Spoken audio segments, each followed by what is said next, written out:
Alright, what's up everyone? My name's James. We are back here at Hains Point. This one is called Fight Club. This one happens at noon every weekday, I believe all year round. I don't think they ever really take a break. Hains Point Hammerfest was the last video that I posted.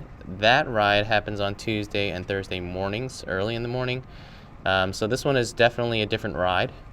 This one is the one that I alluded to that is more of a race simulation type ride. So here you can throw attacks, you can do what you want and try to cross the finish line first. They do one neutral lap really slowly, just getting to know each other, catching up. And then I believe it's 7 laps after that. So here we are on the final lap with about 3K to go. The first 6 laps or so, there were a couple attacks here and there, a couple breakaways formed. Nothing that really got more than maybe 5-second gap. There were maybe about 25 to 30 people here today. Still had a decently strong group, and there were a couple guys who definitely could put down some watts.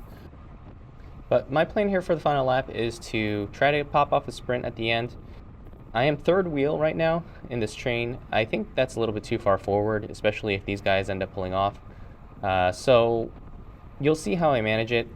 I'm not sure that I managed it the best, but so like I've mentioned before, Hains Point is flat, it's next to the water, and it is really exposed to the wind. So you'll actually see me weaving a little bit left and right. What I'm trying to do is I'm actually trying to find the best draft. So if you're going at this speed, typically if you have a block headwind, obviously the best draft is going to be directly on the rider's wheel. But sometimes if the wind is coming slightly at an angle, left or right, the draft will actually be slightly better if you're a little bit offset behind the rider in front of you. So I believe this is Eddie in front of me. I believe he races for DC Velo. I'm just following his wheel, and at this point you can see that the group behind me is not picking up, and there's pretty large gap already coming into the point. I was, in the moment, I was completely unaware of this, so I'm just following Eddie at this point. If this is not Eddie, I apologize, but this is kind of what I'm thinking. So anyway, at this point right now, we come around the point. You can actually see my shadow. I take a quick peek back, and I let the guys know that we have a huge gap. So at this point right now, I am not fully decided what I'm going to do. But as I'm pulling through, what I realize is that it's probably not going to stick. This guy in the white top has been off the front for maybe half a lap. Huge gap. I'm pretty sure he's burned a decent amount of energy at this point, so he's probably not going to be able to contribute to anything. Eddie in the green just took a really fat pull, so he's probably not going to have too much left in the tank. So as I'm pulling through, I have the decision to either try to make it stick on my own, or let the group catch me and essentially just try to not burn a match before they get to me.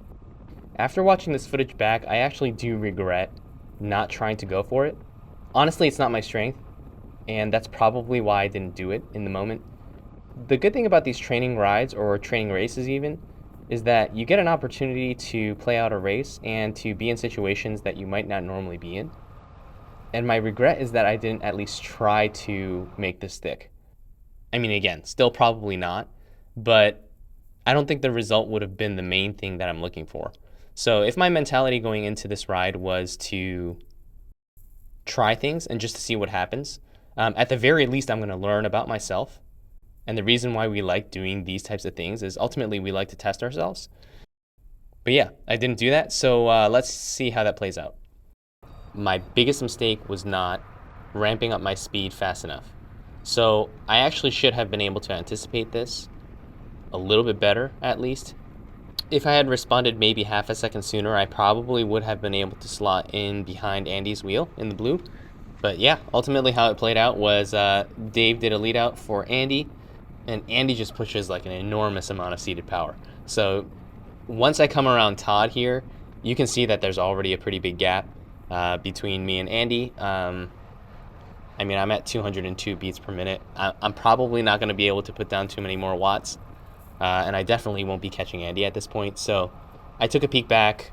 and I completely shut it down because Todd had stopped, and then there was literally nobody else in sight. So, I mean, I crossed the line second on this day. Not too bad. Personally, I should really be using these training rides to try things that I might not be good at or might not think that I'm good at. So, yeah, I hope you enjoyed the video. I'll post up more rides as I do them during the wintertime.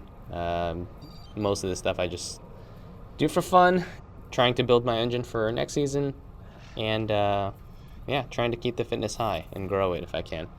That's always the goal. Every day we don't fuck around out here. Good work, dude. Thanks. You're a freaking truck. Did you just call me fat? No. Yeah.